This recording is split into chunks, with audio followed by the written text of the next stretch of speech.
Hi hello friends, welcome to our YouTube channel. ఈరోజు కార్తీక మాసాన్ని పురస్కరించుకుని ఆఖరి రోజు పోలీస్ వర్గానికి పంపే రోజు అనమాట. సో ఈరోజు మనం ఎలా చేసుకుంటున్నాం ఏంటనేది మీ అందరి కోసం ఈ వ్లాగ్.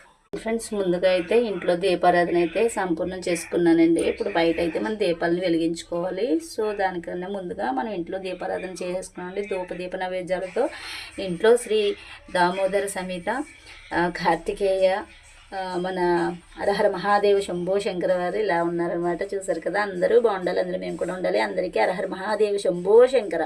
తులసి కోట దగ్గర అయితే దీపం పెట్టుకోవాలి కాబట్టి దానికోసం అన్నీ అయితే ఇలా సిద్ధం చేసుకున్నామండి. తులసి దత్త సమేత.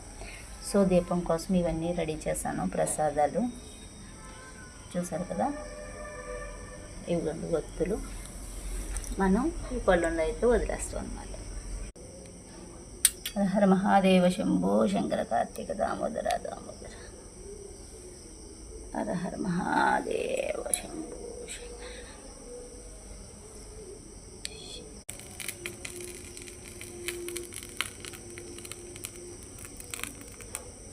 ఇదిగోండి ఫ్రెండ్స్, ధూపదీప నైవేద్యాలతో మా ఇంట్లో కార్తీక దామోదర పూజ అయితే ఈ విధంగా జరిగిందండి. పోలీస్ వర్గానికి వెళ్ళింది. చూసారు కదా, ఖచ్చితంగా అలా అయితే చక్కగా నేను పళ్ళులో వదిలేసుకున్నానండి. ఎప్పుడు చేసినట్టుగా మహాగణపతి పూజ అనంతరం ధూపదీప నైవేద్యాలన్నీ స్వామివారికి చెల్లించి ఈ రోజుతో కార్తీక మాసం సంపూర్ణం జరిగిందండి. మనస్ఫూర్తిగా దామోదర ఆశీస్సులు మనందరికీ ఉండాలి మనస్ఫూర్తిగా కోరుకుంటూ సర్వేజన సుఖన బాగుంది. అందరూ బాగుండాలి, అందరూ మేము కూడా ఉండాలి. ఆ శివ ఆశీస్సులు ఎల్లవేళలా మీకు ఉండాలని మనస్ఫూర్తిగా కోరుకుంటూ హర హర మహాదేవ శంభో శంకర. నమ శివాయ, నమ శివాయ, శివాయ.